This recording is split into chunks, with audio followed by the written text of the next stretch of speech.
उधर मोदी सरकार में 68 वजीर हलफ ले सकते हैं। आरपीआई लीडर रामदास अठावले का बयान सामने आया है कि पीएम के साथ चर्चा में और जो वजीर हैं वो पहुंचे थे।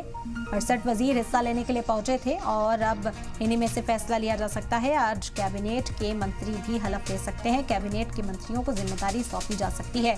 रामदास अठावले का बयान इस वक्त आपको बता रहे हैं। आपको बता दें कि चाय पर चर्चा के लिए तमाम एमपीज को, इत्तेहादी दल के जो एमपीज हैं उन्हें भी बुलाया गया था, उन्हें दावत दी गई थी। पीएम रिहायशगाह पर पहुंचे और मीटिंग चली। कई घंटों की मीटिंग रही, जिसके बाद अब रामदास अठावले की ओर से ये दावा किया जा रहा है कि कैबिनेट मिनिस्टर्स भी आज अपने ओहदे का हलफ ले सकते हैं। 68 वजीर जो हैं वो हलफ ले सकते हैं, क्योंकि सभी इस चर्चा में शामिल होने के लिए पहुंचे थे। चाय पर चर्चा रखी गई थी और लोगों को बुलाया गया था, एमपीज को बुलाया गया था, उनके साथ चर्चा की गई कि इत्तेहाद की पार्टियों के साथ सरकार कैसे चलाई जाएगी, किसकी कितनी हिस्सेदारी होगी, किस पर क्या जिम्मेदारी होगी। ये फॉर्मूला बीजेपी ने तय कर लिया है और इसी वजह से कहा जा रहा है कि अब तस्वीर शाम को साफ हो सकती है।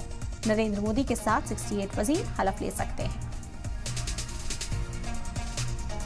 ये कुछ घटक दल है, वही भविष्य में हमारे साथ आ सकते हैं। क्या कोई अंदेशा लग रहा है, किसी ने अप्रोच किया है क्या? अभी तो अप्रोच नहीं किया है, लेकिन अभी सरकार बनेगी तो उनको लगेगा कि भाई अभी इंडिया आघाड़ी में रहने जो फायदा नहीं है। इंडिया आघाड़ी सत्ता में आएगी ऐसा इन्होंने भरोसा दिलाया था, इसीलिए हम उनके साथ गए थे। तो अभी उनकी सरकार आई नहीं है, मोदी जी की सरकार बनी है।